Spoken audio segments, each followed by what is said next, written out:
کہ اللہ کو کس حیثیت سے متعارف کرایا گیا ہے۔ اقرا باسم ربک الذی خلق، کہ پڑھو اپنے پروردگار کے نام سے کہ جس نے خلق کیا۔ تو جب اس پر ہم آئیں تو اپنی خلقت پر بھی غور کریں گے۔ ہم اگر اپنی خلقت پر غور کریں تو ہم یہ بات پائیں گے کہ جب بچہ رحم مادر میں قرار پاتا ہے نطفے کی صورت میں، اور تقریباً 9 مہینے کا عرصہ وہ نطفہ یا جو کہا جائے گا کہ جو مخلوط شکل میں مرد اور عورت کے مادے سے وجود میں آتا ہے، وہ اتنا مختصر ہوتا ہے کہ اس کو آنکھ سے نہیں دیکھا جا سکتا۔ مائکروسکوپ سے اس کو دیکھیے، خوردبین سے اس کو دیکھا جائے کئی گنا بڑھا دینے کے بعد، اور 9 مہینے کے عرصے میں ماں کے پیٹ میں وہ نشو و نما پا کر، ترقی پا کر ایک جو شکل اختیار کرتا ہے، اس کی آنکھ بھی ہوتی ہے اور ناک بھی ہوتی ہے اور کان بھی ہوتا ہے، زبان بھی ہوتی ہے، پوری صلاحیتوں کے ساتھ وہ بچہ پیدا ہوتا ہے۔ تو 9 مہینے میں وہ وجود کہ جو آنکھ سے نہیں دیکھا جا سکتا، وہ ترقی اور نشو و نما پا کر کے اگر ہم مان لیں بچہ جو ہے وہ پیدا ہوتا ہے تو اس کی لمبائی مان لی 1 فٹ ہوتی ہے، اور مان لیں وزن اس کا 3 کلو ہے، تو جو 1 فٹ کا بچہ پیدا ہوتا ہے وہ بہت بڑا ہوگا ہمارے یہاں ہمارے سماج میں جو ہائٹ ہے، تو مان لی 6 فٹ کا ہوا، تو باقی پوری زندگی میں وہ 6 گنا ہی تو بڑا ہوتا ہے۔ اگر 1 فٹ لمبائی بچے کی ہے تو اس کی ہائٹ جو ہے مان لی 6 فٹ ہو گئی، تو 6 گنا ہوگا۔ اور ماں کے پیٹ میں کتنے گنا ترقی ہوئی تھی کہ جو چیز آنکھ سے دکھائی نہ دے اور وہ ترقی کر کے 1 فٹ مان لی اس کا وجود ہو جائے، تو وہ آپ اس کو کیلکولیٹ نہیں کر سکتے، انگنت گنا ہو گیا۔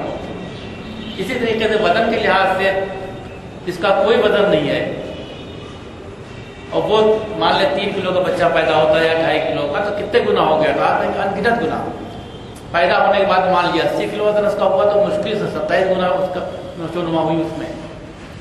تو معلوم یہ ہوا کہ لمبائی کے لحاظ سے 6 گنا کل بڑا ہوا دنیا میں، اور وزن کے لحاظ سے مان لی 27 گنا بڑا ہوا، 25 گنا 30 گنا، اور ماں کے پیٹ میں اتنی اتنی ترقی ہوئی، اتنے ڈیولپمنٹ ہوا اس میں۔ تو وہ ڈیولپمنٹ کس نے کیا؟ ایک حقیر و پست ہے نجس قطرے کو کس نے ترقی اور نشو و نما دے کر کے اس منزل تک پہنچایا؟ اس وقت کون تھا اس کے علاوہ؟ اگر انسان اپنی فطرت پر غور کرے تو سمجھ میں آ جائے گا سوائے اس ذات واجب کے بھی جو ہمارا خالق ہے، جس نے اس میں ہمیں غذا کا انتظام کیا، جو لوازمات حیات کے لیے ہوتے سب اس نے مہیا کیے، اور اس لحاظ سے دنیا میں پیدا کیا کہ آج پیدا ہونے کے بعد انسان کو جو بچہ پیدا ہوتا ہے اس کو یہ سکھانے کی ضرورت نہیں کہ دودھ کیسے پیو، غذا کیسے حاصل کرو۔ جتنے جاندار ہیں بچے آپ دیکھیے کون بھائی تو ہم انسان کی بات کر رہے ہیں، جانوروں میں آپ دیکھیے کہ ایک انڈے کے اندر جو مرغی کا چوزا نکلتا ہے اس کو کون سکھاتا ہے کہ اس میں چھلکا جو ہے انڈے کا اس میں مار کر اس کو توڑ کے باہر آ جاؤ؟ کون سکھاتا ہے؟ اسی طریقے سے مچھلی کا بچہ ہے پانی میں تیرنا، کون نہیں سکھاتا اس کو؟ اسی طریقے سے کسی بھی جانور کو آپ دیکھ لیجیے، بطخ یا اور ہے کہ کیسے اس کو پتا بچے کو پیدا ہونے کے بعد کہ ہمارا رزق کہاں پر ہے۔ تو ہدایت کس کی طرف سے ہے؟ اس ہدایت میں کون شریک ہے؟ تو جو اتنا ڈیولپمنٹ ہوتا ہے اس میں کوئی اللہ کا شریک نہیں ہے، تو یہاں آنے کے بعد دنیا میں آنے کے بعد کون کیسے ہمارے شریک ہو جاتے ہیں، ہمارے ربوبیت کو اس کے شریک ہو جاتے ہیں، خلاقیت کو اس کا شریک لوگ ماننے لگتے ہیں، ہدایت کو دوسروں کو اس کا شریک ماننے لگتے ہیں۔ تو یہ چیز انسان کی فطرت کے خلاف ہے۔ اگر انسان خود اپنی فطرت پر غور کرے تو یہ پائے گا کہ جو کچھ بھی صلاحیتیں ہم کو دی ہیں کس نے دی ہیں، اور ماں کے پیٹ ہمارے ساتھ کون تھا؟ عقیدہ بنا لیا کہ صاحب ہم قبر میں جائیں گے تو فلاں ہماری مدد کر دیں گے، ہر قوم میں اس طرح سے قائد بنے ہوئے ہیں۔ تو اللہ کا ماں کے پیٹ میں جہاں اتنی تبدیلی آ رہی ہے 9 مہینے کے اندر، اس وقت کون تھا ہمارے ساتھ؟ سوال بھائی آپ کے ساتھ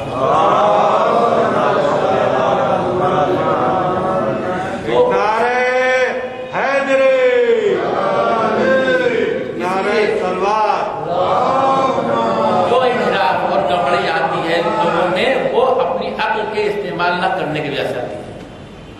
جو قومیں اپنی عقل استعمال کریں گے وہ گمراہ نہیں ہوں گی۔ ایسا پہلا کام یہ ہوتا ہے کہ اس طریقے سے دین کو پیش کر دیا جائے کہ انسان اس میں اپنی عقل نہ استعمال کرے، سمجھے کہ یہ چیز ہمارے سمجھنے کے لیے ہے ہی نہیں، یہ ہمارا کام ہی نہیں ہے، ہم اس کو سمجھ نہیں سکتے، قرآن کو ہم سمجھ نہیں سکتے کیونکہ عربی زبان میں ہے۔ تو جب قرآن کو نہیں سمجھا جا سکتا تو حدیث نہیں سمجھی جا سکتی، وہ بھی عربی زبان میں ہے، تاریخ ہے وہ بھی عربی زبان میں ہے، تو ہم کیا چیز سمجھ سکتے ہیں؟ تو اللہ نے ہم کو اس طرح تو نہیں پیدا کیا. اللہ نے جب پیدا کیا تو ہم کو سننے کی صلاحیت بھی دی ہے, دیکھنے کی صلاحیت بھی دی ہے, اور بولنے کی صلاحیت بھی دی ہے. یہ جگہ آیا ہے خلق انسان کو خلق کیا ہے, اور علامہ البیان اس کو بیان کا سلیقہ عطا کیا ہے, اپنی بات کو ایکسپریس کرنے کا طریقہ عطا کیا ہے. یعنی آدمی اب جو اس کے دل میں کو ظاہر کر سکتا ہے, اپنی ضرورت کو بیان کر سکتا ہے. ایک بچہ کے جو بولنا نہیں جانتا ہے وہ بھی اپنی آرام اور سکون یا تکلیف کا اظہار کر دیتا ہے, چاہے رو کے کرے, چاہے ہنس کے کرے, چاہے بے چین ہو کے کرے, لیکن کرتا ہے. چھوٹا بچہ بھی آپ دیکھیں, اس کی اگر حرکات و سکنات پر غور کریں تو وہ جو اس کے دل میں ہے یا اس کی کیفیت کا اظہار کرتا ہے وہ بھی. اگر گیلے میں لیٹا ہوا ہے تو وہ بے چینی ظاہر کرے گا, روئے گا. کوئی کس کے اگر اس کو کپڑا باندھ دیا گیا ہے تو بھی اپنی بے چینی کا اظہار ہو کے کرے گا, تاکہ دوسری اس متوجہ ہو کر کے اس کی تکلیف کو رفع کر سکے. تو چاہے بچہ ہو چاہے بڑا ہو, اللہ نے ہر ایک اتنی صلاحیت دی ہے کہ وہ اپنی بات کو ایکسپریس کر سکے, اپنی بات کو بیان کر سکے. سوال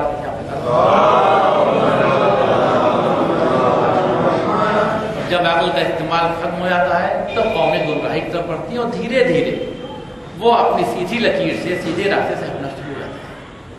آج کل کی تھوڑا جناب مسلم بن عقیل کے حال عرض کرنا تھوڑا تفصیل چاہتا ہے, اس لیے میں متوجہ کرنا چاہتا ہوں کہ آپ سوچیے کہ کیسے رسول اللہ کی آنکھ بند ہونے کے 50 سال کے اندر اسلامی سماج, اسلامی معاشرے میں اتنا انحراف آ گیا تھا کہ جن برائیوں کو اسلام مٹانے آیا تھا انہی برائیوں کا حامل شخص تخت خلافت پر بیٹھا تھا, لوگوں کو قبول کر لیا.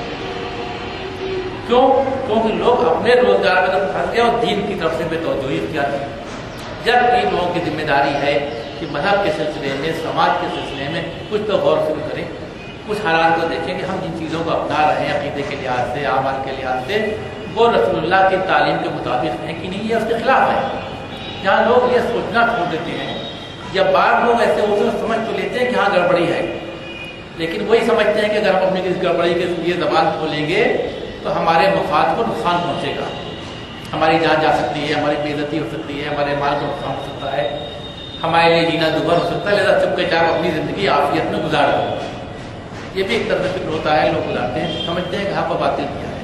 اسی لیے کہا گیا کہ جب تک انسان کو خود اپنے نقصان یا ضرر کا اندیشہ نہیں ہوتا تو وہ سمجھ لیتا ہے کہ حق کیا اور باطل کیا ہے. لیکن جب اس کے مفاد پر ضرورت پڑتی ہے, اس کو نقصان کا اندیشہ ہوتا ہے, تو پھر وہ حق کو چھوڑ کے باطلی پہ اتفاق کر لیتا ہے, کیونکہ اپنے کو وہ ولیت دیتا ہے, ترجیح دیتا ہے. یہ کربلا کے واقعے میں یہ ہمارے سامنے ایسا نہیں تھا کہ اس زمانے میں جو مسلم سوسائٹی تھی وہ یہ نہیں سمجھ رہی تھی کہ یزید جو ہے وہ غلط ہے, سمجھنے والے سمجھ رہے تھے. چنانچہ جیسا کہ عام قاعدہ ہوتا ہے کہ جب حکومتیں بدلتی ہیں اور نیا حکومت آتا ہے تو لوگ غور کرتے ہیں کہ نیا حاکم کیسا ہے.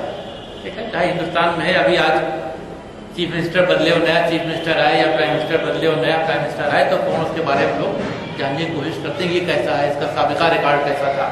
تو ایسا نہیں تھا کہ اس زمانے میں جب معاویہ کی موت ہوئی اور یزید خلافت پر بیٹھا ہے تو لوگ نہیں جاننے کی کوشش کر رہے تھے کیسا ہے.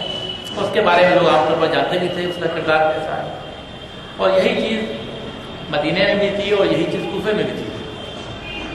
اس وقت 60 ہجری میں یا 61 ہجری میں جو مسلم امپائر کہہ لیجیے اس کو, مسلم حکومت تھی, اس میں 3 مرکز بہت اہمیت رکھتے تھے. ایک مدینہ کہ جو رسول اللہ کا شہر تھا, رسول اللہ نے اس میں ایک بڑی تصویر گزاری ہجرت کے بعد, اور یہ بہت سے اصحاب رسول کا مرکز تھا.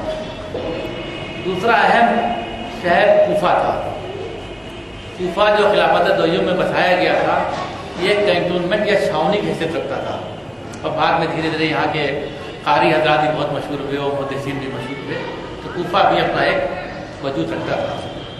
اور تیسرا شہر دمشق تھا, شام کا دارالسلطنت, کہ جو شروع سے جب سے کہ مسلمانوں کے تسلط میں آیا بنی امیہ کو وہاں پر اقتدار رہا. تو 3 یہ مستقر یا مرکز اہمیت رکھتے تھے. خاص طور پر مدینے کی اہمیت یہ تھی کیونکہ رسول کا